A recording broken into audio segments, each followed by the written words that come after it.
Good morning, everyone. No matter where you are today, if it's inside the sanctuary or on the airways of Zoom, you can enjoy and participate in our service. I'm J.J. Lee, your worship associate for today, and I'm really looking forward to our service. If you are new to us, know that we are a welcoming community and that we care deeply for all people, regardless of racial identity, age, economic circumstances, immigration status, sexual orientation, or gender identity. Our mission is to grow together in love, faith, justice, and joy. Note that there will not be a formal offertory time during the service today, but we do absolutely welcome your offerings and will collect them. Those physically at the fellowship can simply leave your contribution or pledge in whatever amount you feel called to do, and the receptacles provided here or right next to the door. Those on Zoom, as well as those of you in attendance, can text your offering as usual to 73256. That's 73256, or mail your check to us. Each month, we also give folks an opportunity to share our generosity by sharing with a designated nonprofit. The February recipient for our Share the Plate collection is Black Wall Street. This organization was nominated by Jane Dunn, who volunteers with them and has seen their work in the community. Black Wall Street is a nonprofit organization that was formed in Reno to meet the needs of Black and other underserved minorities in this area. The mission of Black Wall Street is to provide resources and services to underserved communities, increasing their self-sufficiency and sustainability.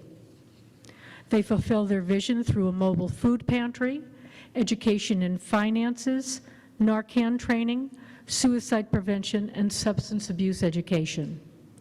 The group provides weekly luncheons in locations near schools that children pass on their way home. In addition to lunches, school supplies, clothing, and coats are provided. Their suicide prevention efforts target youth between the ages of 12 to 17. Please show your generosity by donating to this worthy organization. Thank you, and let us know if you need more information about Black Wall Street. For those of us here at the fellowship grounds, in order to keep everyone safe, please follow the current protocols that have been communicated, such as keeping a distance of 3 feet between households, only 2 in the restroom at a time, 2 by 2. Wear your mask, do your congregating outside, and most difficult for many of us, no hugging, just an elbow bump or air hugs. Those of you on Zoom will remain muted during the service, but please put your comments in the chat box, and you can also stay on with us following the service for coffee time conversations. Immediately after today's service, members of the Board of Trustees will hold their second monthly Talk to the Board session for UUFNN members and friends. Board members want to hear your views and questions on any issues that are important to you. One Talk to the Board session will happen here in the Great Room, and one will happen on Zoom. If you are here in the Great Room, Talk to the Board will begin 5 minutes or so after the service at the front of the room. If you are on Zoom and want to join the Talk to the Board session, please place a note in the chat box now or anytime throughout the service saying you want to attend. At the end of the service, the tech team will place you in the Talk to the Board breakout room. The opening topic will be your views on whether UUFNN should continue any or all, or modify or end any of the COVID safety protocols that we currently have in place. In a moment, Chris Hyland will be joining us after we watch a video on stewardship. So no matter where you are today, sit back and enjoy. Thank you for being with us today. I first walked into this building, attended my first UUFNN service 2 years ago this month. And it was an experience for me. Sarah and I were brought here by the irrepressible Linda Hansen. As a result, we met just about everybody who was here that day, and loved it. Obviously, the fact that I'm still here should tell you that. But it was interesting why. We walked in the door and everybody was just so nice, so welcoming, and so easy and easygoing, and interested in who we are and everything. It was just fun. Karen brings such a level of compassion and obvious caring and love to her role as our minister. And she has this unique gift of balancing both the problems that we face in this world and optimism that those problems can be solved and that we can be part of the solution. And that as scary as all of that looks, we can do it. We can handle it. We can move forward bravely and give up our levels of comfort and just let our courage take over. I've been serving on the Board of Trustees for the last year now, and I see that diversity at work and how practical it is to have a group of people who think very differently, but all have the same goal in mind. And they bring ideas, they bring solutions, and they get hashed out, and a consensus is reached. And that is the ideal way that any organization works. And that seems to be the UU way. We may take a little longer to talk things through, but we find a solution that works for everybody. And it's still amazing to me that you have this larger group of people who are so cohesive at the same time that they all bring different things into this space where we get to visit. We are moving through this tough, challenging time together. And I never had any doubts that this was a wonderful place for me. But that was just reinforced to me 6 months after that first service I attended. Sarah suffered a stroke, and it turned out to be relatively mild, fortunately. But got her to the hospital, and we spent a couple hours in the emergency department, and then they moved her up to a room, and I got up there, and then had to step out of the room for a couple of minutes to do a phone call, walk down the hall, and then came back, walked into the room, and Karen was standing next to Sarah's bed, holding her hand and just talking to her. I don't know how she found out so quickly what was going on, but she was there and calmed us both down, gave us both a level of comfort as well as some courage. And every single day for the following week, she called to check in to see how Sarah was doing and to see how I was doing too. And that meant the world. And for me, that's representative of what UUFN is. We care about each other.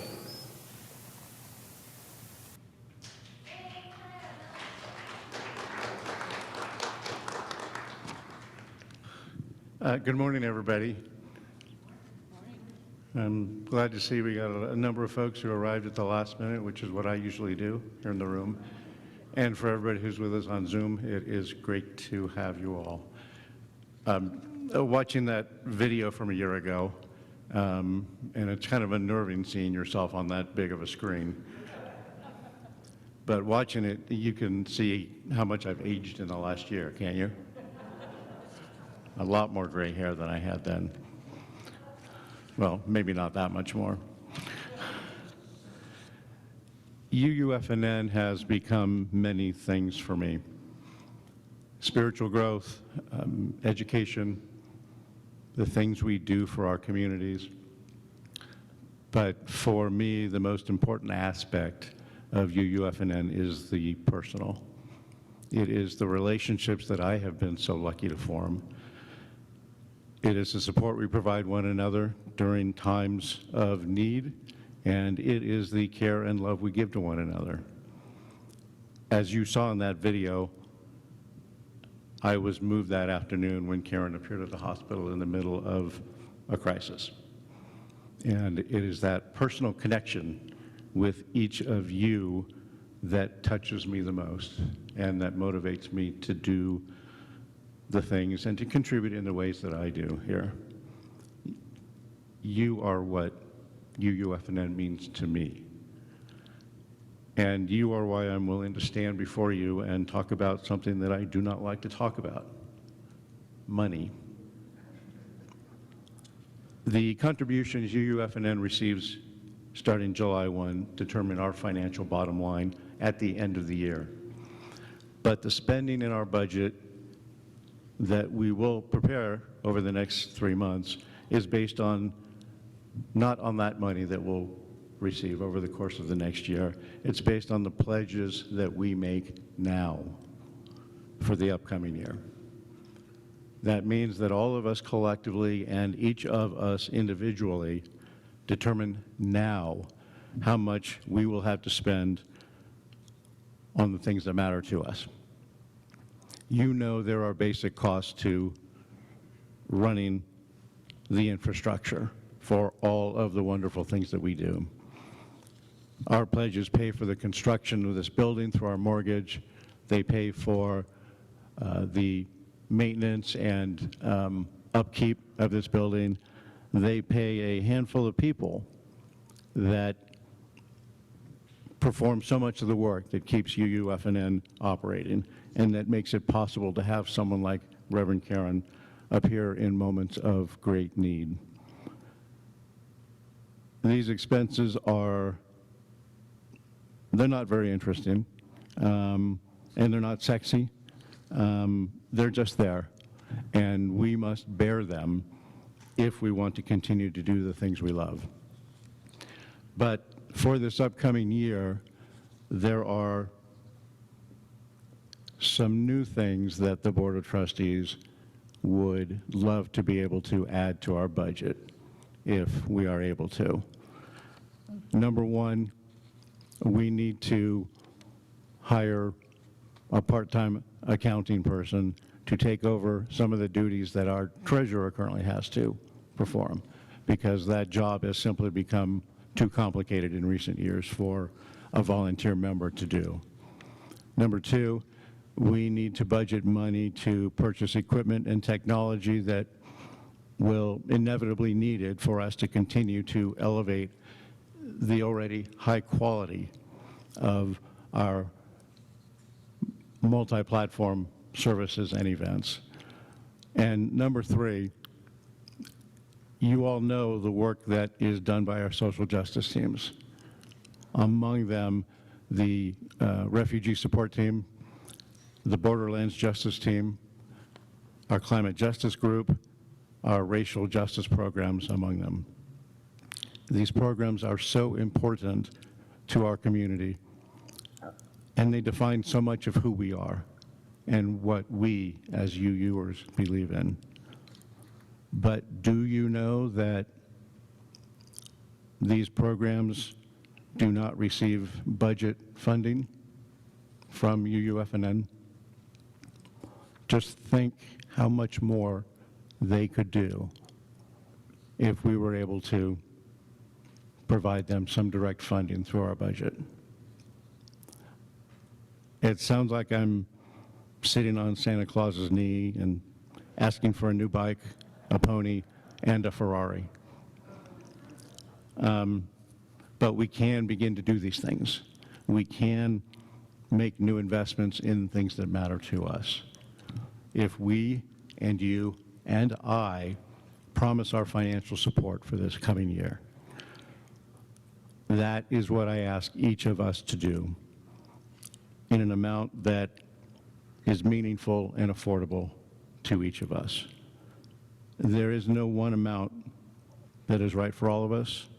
We all have different financial resources and different financial responsibilities.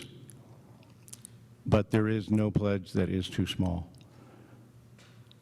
Whether it is $100 or $10,000, each one increases our ability to grow the work that we find so important and that our community finds so important. So that we can continue to do that, I ask that each of us who has not done so yet submit our pledge forms by March 1. And if you're not able to make a financial promise at this time, we understand that. Would you let us know that as well so that we can do our financial planning this spring with as much information as possible? And please know that no one will judge the value or the importance of whatever amount you pledge. And also please know, while UUFNN needs money to operate, your value to your fellow congregants is not based on the amount of your pledge. It's based solely on you and on your presence among us and on the wonderful gifts that each of you bring to this fellowship by being here. Thank you.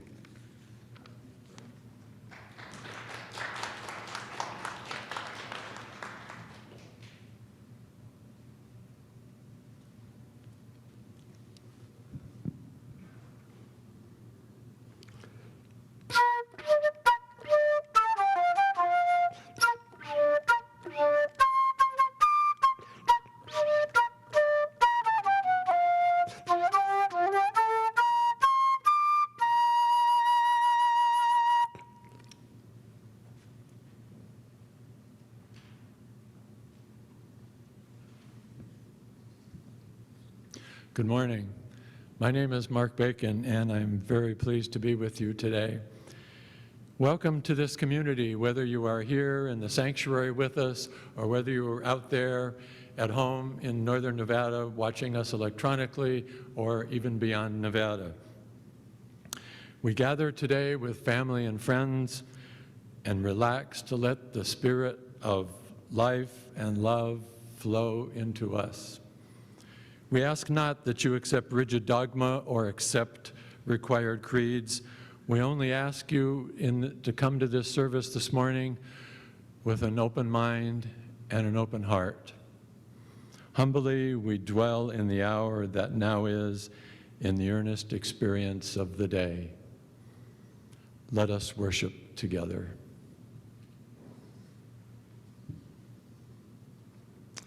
And now, as our new worship associate, Sam, lights the chalice, I encourage you at home to light a chalice or a candle if you have that, and join with us.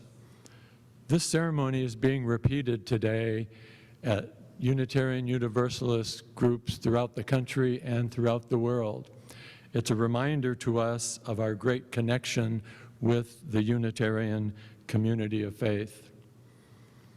As we light the chalice today, let the flame illuminate your path to an exploration of your faith, your beliefs, and what it means for all of us to be Unitarian Universalists.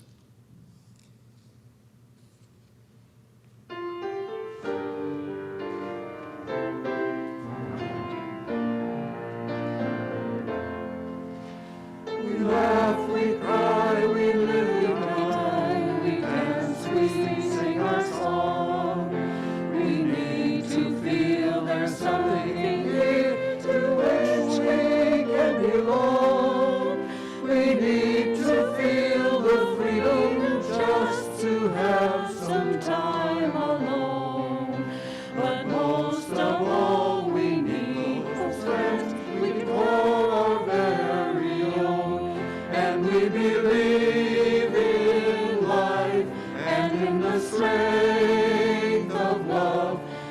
we have found a need to be together. We have our hearts to give, we have our thoughts to receive, and we believe that sharing is an answer. We sing hymns and mantles and questions of his life. We seek to put an end to all the waste of human strife. We search for truth, equality, and blessed peace of mind. And then we come together here to make sense of what we find. And we believe in life and in the strength of love. And we have found a joy being together. And in our search for peace, maybe we'll finally see, even to question truly is an answer.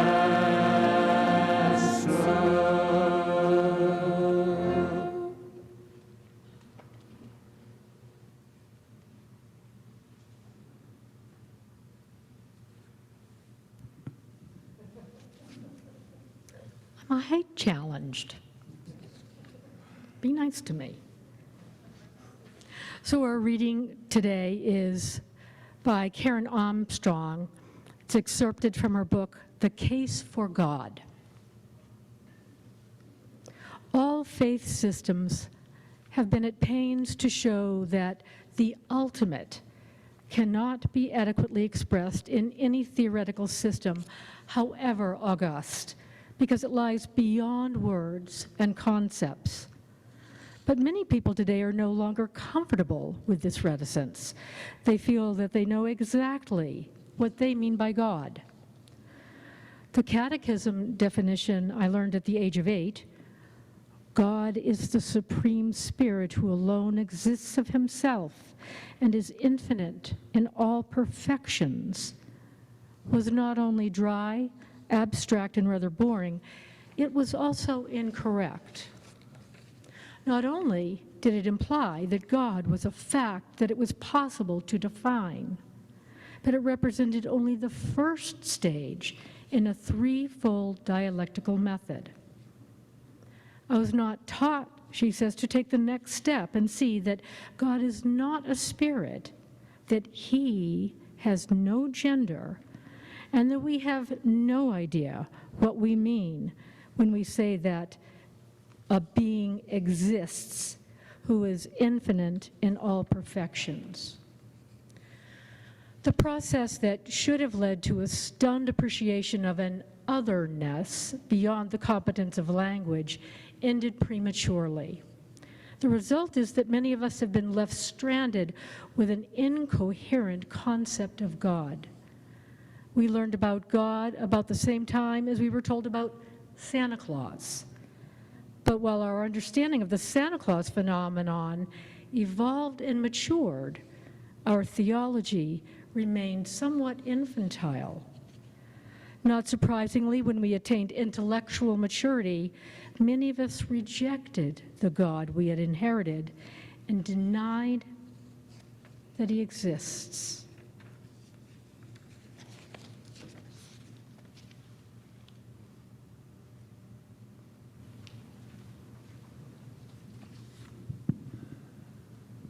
Good morning again. As I stood here earlier and listened to the rehearsals and looked at all the electronic advancements we've developed in the fellowship here today, and I realized I was here to talk to you about God, I sort of started feeling like I was going to be a televangelist today. But don't worry, I'm just kidding. It is really an honor and a pleasure to speak to you today about my theology. When Ann and I first joined this fellowship, our minister at the time, Greg Stewart, conducted a class called Build Your Own Theology. And he encouraged us to read and reflect. And I did. Of course, by this time, I had already read the classic book, A Chosen Faith, by John Behrens and Forrest Church. And in preparing for this talk, I revisited that book, and it has a remarkable and beautiful introduction to Unitarian Universalism. It also addresses some of the obvious questions about Jesus, God, and the role of the Bible within Unitarian Universalism. In the first chapter, Reverend Church, probably the best-known Unitarian minister, Unitarian Universalist minister in the past 50 years, talks about the Jefferson Bible he received as a child. When I read this for the first time, I learned that Jefferson had the same doubts that I did. Yet he cherished religious values. The Jefferson Bible is a cut-and-paste version of the Gospels without any of the miracles, and it eliminates other elements that didn't seem logical or that just didn't make sense to Jefferson. I'd always considered myself spiritual, but I never really spent much time determining exactly what it was. But I knew that I couldn't accept the stories of a virgin birth, a burning bush that talked to us, and indeed the Trinity. I thought I believed in God, but I didn't have a very good sense of it. Occasionally, I thought of myself as a theological outcast. Yet, in A Chosen Faith, here are ministers, Behrens and Church, telling me there is an organized religion that seems to think exactly the way I do. Reverend Behrens wrote, "Unitarian Universalism aspires to a special form of community, one in which individuals are never asked to check their minds at the church door." I can tell you I was hooked as surely as any adherent to any fundamentalist group. I wanted to plumb the depths of Unitarian Universalism and at the same time my own beliefs. I'd like to share with you some of my theological explorations today. I'm not exactly sure when I began the reading that my minister had urged on me, but having read Ralph Waldo Emerson in college, I had a beginning knowledge of him, so that was a good place to start. But wow, Emerson, with Emerson, you can begin and end your theological education and feel that you have had a comprehensive learning. Emerson, one of the founders of transcendentalism, considers many, many ways to examine theology, and sometimes apprehending all of his wisdom is a challenge. There is guidance for each of us, and by lowly listening, we shall hear the right word.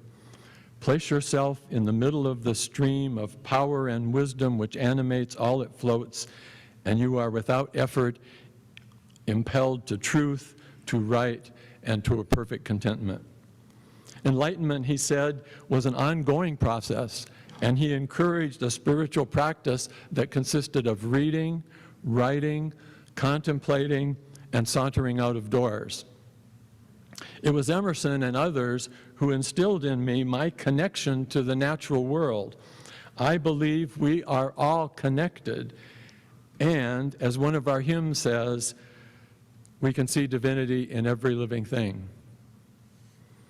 Emerson said that when we are alone, we become aware that we are not separate, isolated individuals, but that we share the life by which all things exist. He also provided guidance to me for my search for an understanding of God. As many of you know, Emerson began as a Unitarian minister, but he then left the church to preach and to write free of an organized religion. He encouraged everyone to have an original relation to the universe. And it was possible. I could see it. He said, God is within. And as long as the soul seeks an eternal God, it can never have peace. But when one sees the great God within its own nature, then it sees itself as party to all that can be. It is pervaded by a great peace. Among the lessons that Emerson offered, one of the ones that struck a chord with me was living in the present moment. And I think he explained it so perfectly. He said, "These roses under my window make no reference to former roses or better ones. They are for what they are." In other words, his message was, live in the present. He says, we don't often live in the present, but with reverted eye. The depth of Emerson's philosophy sent me off to further reading, and I read Rationalism versus Imperialism, Neoplatonism, and other philosophies. I read Bertrand Russell's Why I Am Not a Christian. I read Hermann Hesse's Siddhartha and learned about the Buddha. I read the Hindu holy book, the Bhagavad Gita, and many others. In addition, I was fortunate enough to take a class in Unitarian Universalist history from the Starr King School for the Ministry. Now, the school is in Berkeley, but when I took this course, it was taught in Boston, which was marvelous. Boston is the home of so many historic Unitarian churches, the birthplace of Emerson and Thoreau, and so many other Unitarian Universalist leaders. I think that Boston is the closest thing that Unitarians have to a Vatican. Unitarian Universalism has a long and storied history of inspired leaders, but we also have a wealth of inspiration from today's Unitarian Universalist ministers across the country. And thanks to the internet, reading and listening to the words of UU ministers became one of the most valuable parts of my theological education.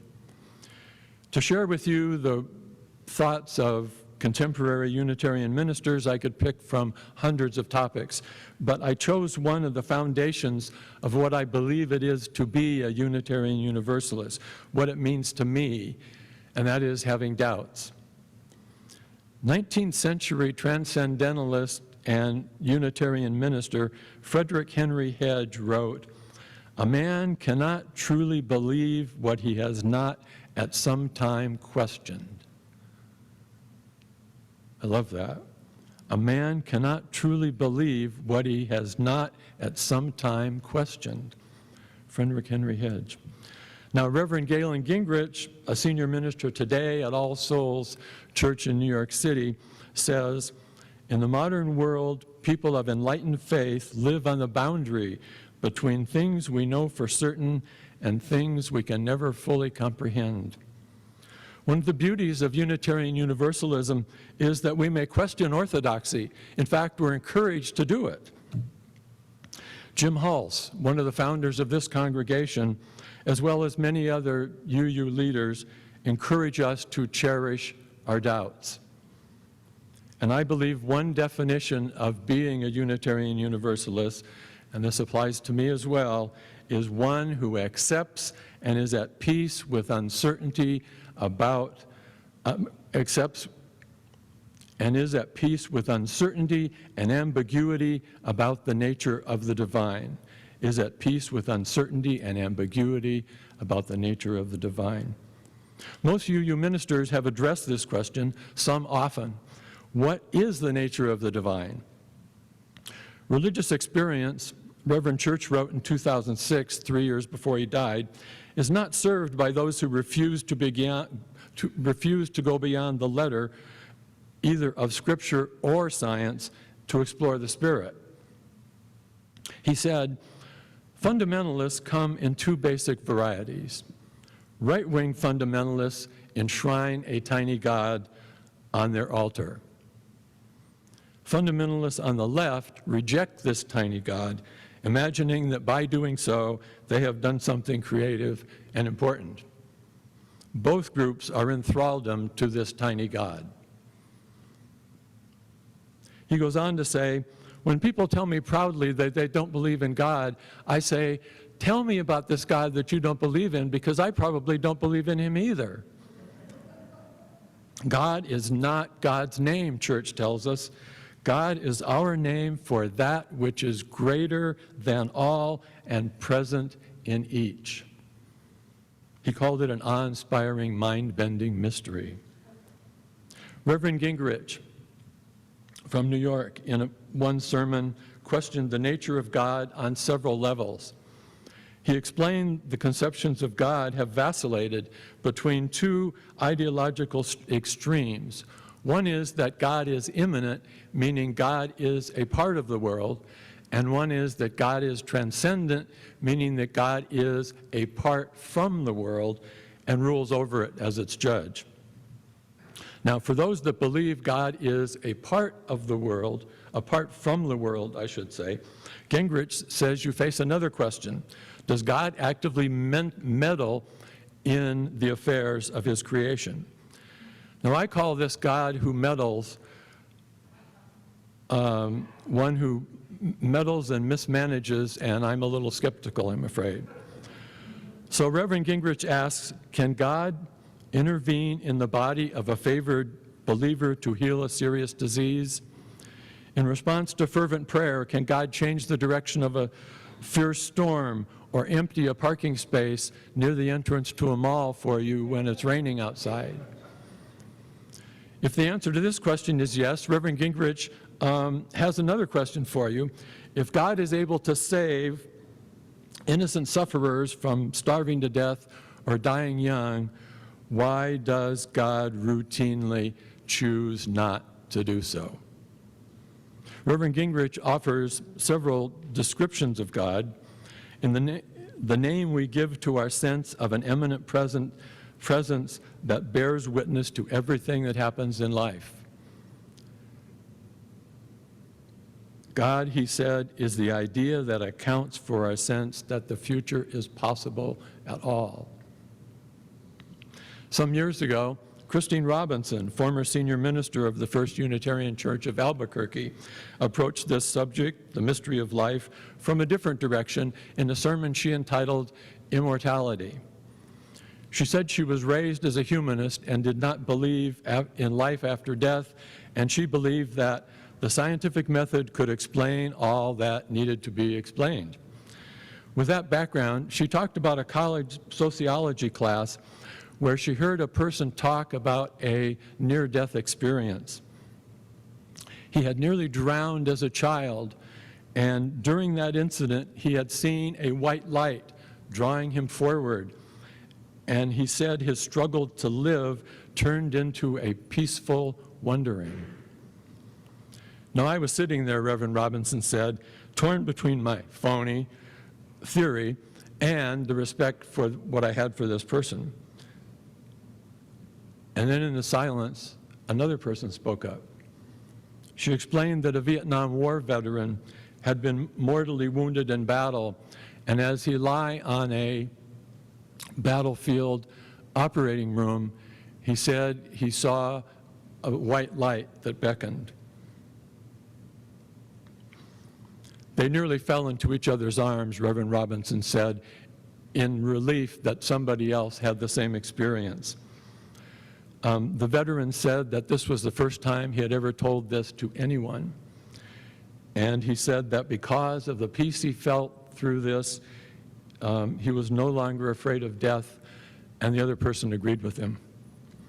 Reverend Robinson said, "These clearly authentic stories opened my mind to the possibility that there was more going on than met the human eye and the rational brain, and that the universe really was a bigger place than I had heretofore imagined. And I understood for the first time that there are important parts of our life which, if we are to continue to explore, we must take a leap of faith for or against and do the best we can." She said there are many people who believe in immortality because that's what they're told to believe. She said Unitarian Universalists believe in immortality because of some experience they've had or because of an inner intuition. She files these experiences under mystery, but she says, I have come to believe in the survival and the continued growth of something that is the essence of me, not necessarily my personality or my identity, but something. This belief has helped to keep me focused, and I have the hope that when time comes, I can face death without fear. My final Universalist Unitarian minister story about God and the mysteries of life comes from Reverend Scott Alexander, who is now a minister at a UU church in Virginia, but was formerly the senior minister at the UU Fellowship in Vero Beach, Florida. In a lengthy sermon that has been reproduced by the Unitarian Universalist Association many times, Alexander explores what it means to religion and to, what God means to religion and to Unitarian Universalism in particular. It's not always a pretty picture. He begins with a discussion of the Holocaust. Then he reviews a litany of the forms of the biblical God. The God of the Bible was a fantastic cosmic personality, he says. The biblical God was male, of course, reflecting the patriarchal nature of the Judeo-Christian culture. This God could manipulate people and nature to get what he wanted. This God could cause the seas to part, speak through burning bushes, and give the commandments coming down from the mountaintops. Reverend Alexander says he has two main problems with this. First, he says he refuses to believe things contrary to reason and to the world as he experiences it. And he also says he's seen no 127-year-old women giving birth. He sees no evidence of a wise and wonderful supernatural God directing the sweep of history. His second objection is the necessity to reconcile a wise and wonderful God with the abundance of evil in the world.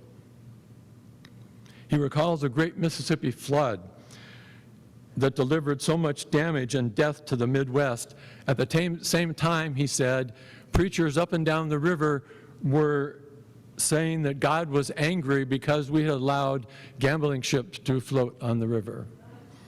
He calls this theological nonsense. I have a lot of words for it. To me, this kind of thought reinforces my own opinion that some religious leaders, particularly those of a fundamentalist bent, give God a bad name. In fact, I think they give religion a bad name. Maybe some of you have had the same thought. Reverend Alexander says he grew up and went to college and to seminary as an absolutist humanist.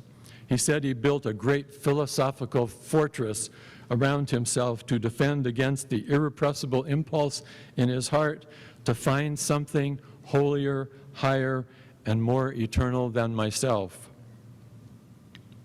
Yes, he says, something I needed to call God broke into my heart. He's very clear about what his notion of God is not. God is not, he says, one who rules the world, manipulates history, or have a master plan for his life, for the minister's life. In words reminiscent of Emerson, Alexander says, that which I call God does not come to me as a voice rolling out of the clouds or instruct me with legible tablets handing down or visit me in my dreams. My God rather whispers to me out of the everyday subtleties of life. God is not all-powerful or all-knowing, he says, but God is all compassion, all life, all joy. This morning I wanted to demonstrate to you some of the ways that Universalist Unitarians have explored their doubts with the mystery of life and the divine. I believe God is less than the supreme micromanager of the fundamentalists, but more than the internal feeling of the God within. I believe the divine is also a reassuring presence we have when we need that. And I like Reverend Church's explanation, God is our name for that which is greater than all, yet present in each. Our view of creation today is very limited. We are a small speck among untold numbers of planets and stars. Are good and evil, death and immortality, immanent presence and a transcendent one, are they the same throughout the cosmos? I don't know. But I'm content with my slightly ambiguous view of divine, and perhaps, as Reverend Gingrich says, it's something we might never fully comprehend. I am grateful for my uncertainty. I am grateful for the universe which sustains me. I am grateful for my religion. Reverend Gingrich says, the role of religion, in my view, is to help us find our place as human beings within this universe we call home. Religion unites the spirit of humanity with the spirit that keeps the stars shining, the planets spinning, and the flowers blooming in the springtime. May it be so, and amen.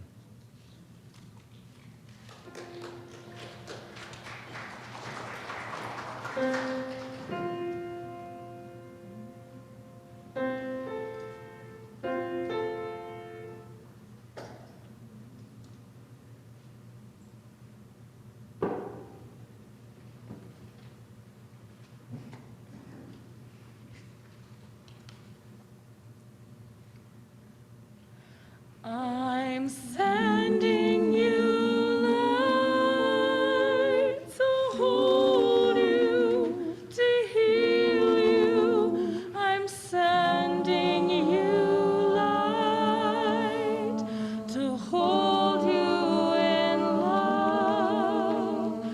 I'm sending you light to hold you, to heal you. I'm sending you light to hold you in love.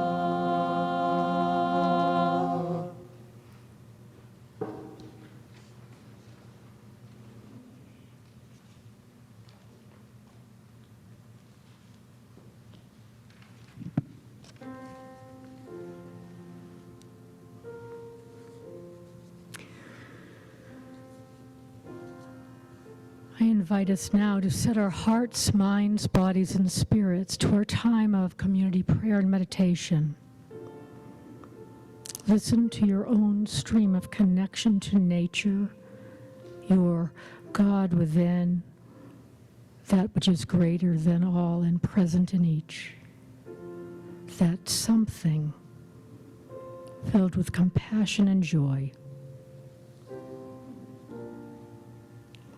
We seek the divine today to express gratitude for our great responsibility and privilege to reflect on our own theology, our doubts and our values, our questions and our uncertainty.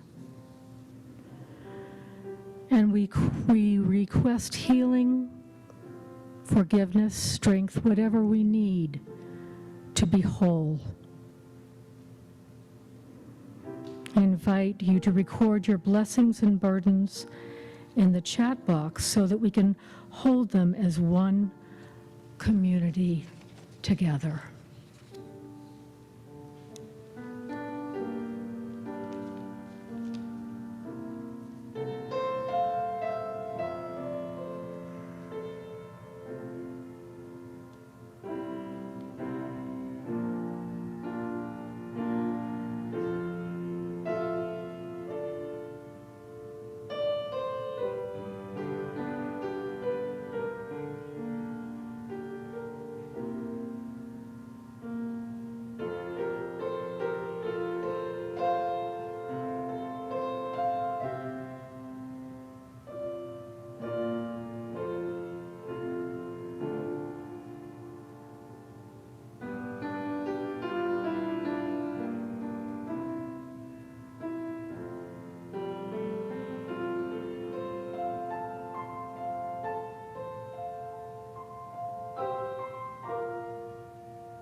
we ask the divine, our biggest God, to help us remember none of us is outcast. We are one community, held together through the light of all things that exist.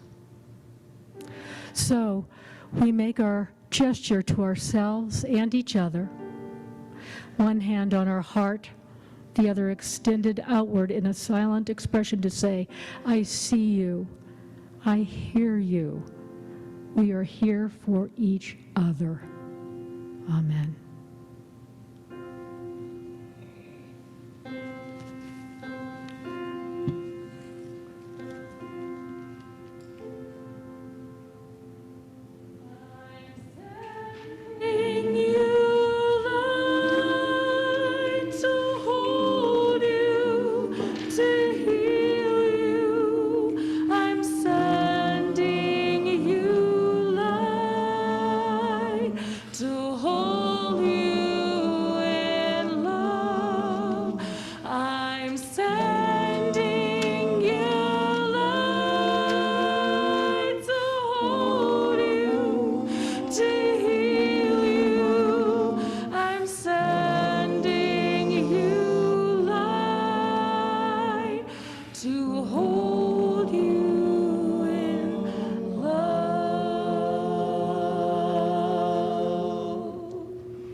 Of seeing me, I know I am.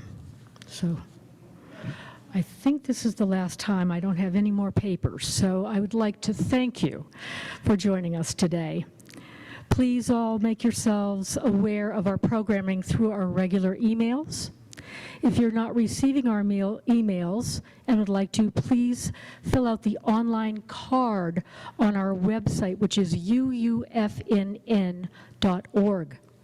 You can share this link with folks who are feeling isolated and may need a sense of connection. You can also reach out to us by phone at 775-851-7100 or send an email to our office, which is office@uufnn.org. Just about 3 minutes after our service ends, coffee hour will begin. Stay online for small group conversations. We do have a couple of additional announcements today. I would like to make a personal announcement that that my father, who passed away just the day after Thanksgiving, would have been 90 today, and a great 90 he would have been. Also, very important, this coming Tuesday, February 22nd, a resolution will be considered by the Washoe County Commissioners to greatly restrict voting rights in the county. Among the items on the resolution are requiring ballots mailed to voters be sent by registered mail, so the people have to be home to sign for their ballots or go to the post office to pick them up. And another measure is requiring the presence of the National Guard at every polling station. You can see the whole resolution by going to the Washoe County Board of Commissioners website, where it is printed as part of the agenda as the staff report for item 14. It is urgent that as many of us as possible attend this meeting to voice concern. The meeting is at 1001 East 9th Street, Building A in Reno. The meeting will start at, well, I have written 10 a.m., but I believe it's 9 a.m. Got to be there at 9. Got to be there at 9, thank you. And the public comment will occur close to the beginning of the meeting. You must sign up to speak, so if you plan to speak, get there between 9 and 9:30 if you can. There's a 3-minute limit, so I won't be there, and be prepared. And if you don't want to speak, your presence is still very important. At some point, a UUFNN member during their public comment will ask everyone who has come to oppose the resolution to stand. We want a statement of bodies, so please be there. And finally, I'd like to invite Billy to the lectern so that we can bid adieu to a beloved member.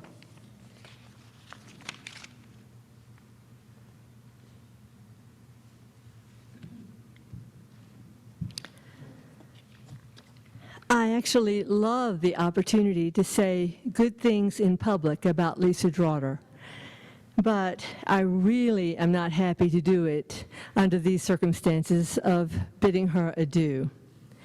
Lisa joined the congregation here about 5 years ago, and immediately, in true Lisa style, rolled up her sleeves and got her organized and detail-oriented person immersed up to her neck in work for the church, most particularly in the membership ministry. She has great tech skills, which many of us regrettably don't, and so she became intimately familiar with Realm and took over doing all the work we need to do with Realm on the ministry on our behalf. She is smart, she's funny, she's kind, she's willing, she's upbeat and solution-seeking, and she can do. She is that wonderful combination of detail-oriented but visionary. You almost never find that. She's been a great de facto leader for us. We're really going to miss her, and so was the whole congregation. But Lisa is going on to a bright new chapter. She's moving to Delaware, which is roughly halfway between where her children live, her daughter to the north, and probably looking for a wedding venue this coming year, and her son to the south, already married and probably starting a family this year. So 2 pretty great incentives, and much better to enjoy those up close if you're the mother than from a coast away. She's got a great job opportunity open to her in her field and is getting ready to build a house to her own specifications. So all joy waiting for her, we hope. She certainly deserves that. We hate to see her go, as I'm sure you have understood from this, but we do want her to know that she's taking a big piece of our heart with her, and she's leaving a gaping hole that's going to be hard to fill. We really appreciate her. We really wish her well. We are not willing to say goodbye, but we do wish her bon voyage until we meet again. Thank you. Let's not say goodbye. Let's say see you later.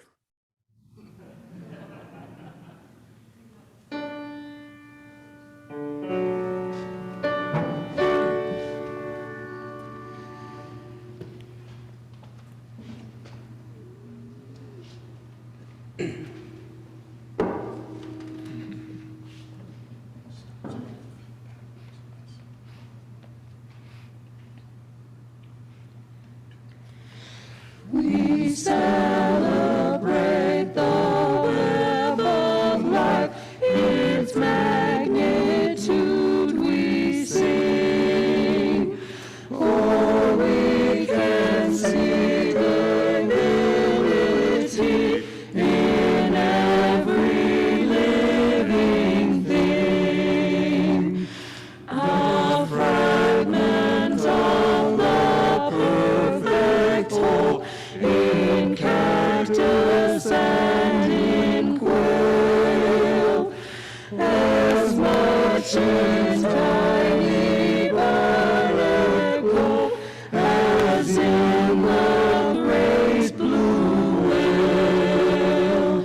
Of ancient dreams we are the sum, our bones we stone to star, and bind our future worlds to come with words that were and are. Respect the water, land, and air, which gave all creatures birth.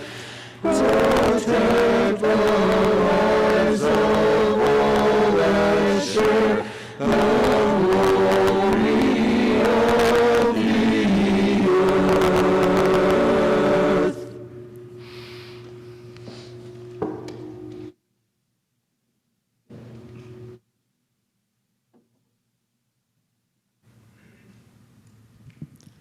As we leave here this morning, I'd like those of you at home to hold hands with a loved one or hold hands with us here in the sanctuary virtually as we hold hands with each other here virtually. May this hour of worship and reflection have refreshed your devotion to our common faith and inspired you to an understanding, as Emerson said, that enlightenment is an ongoing process. Please go in peace.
Amen.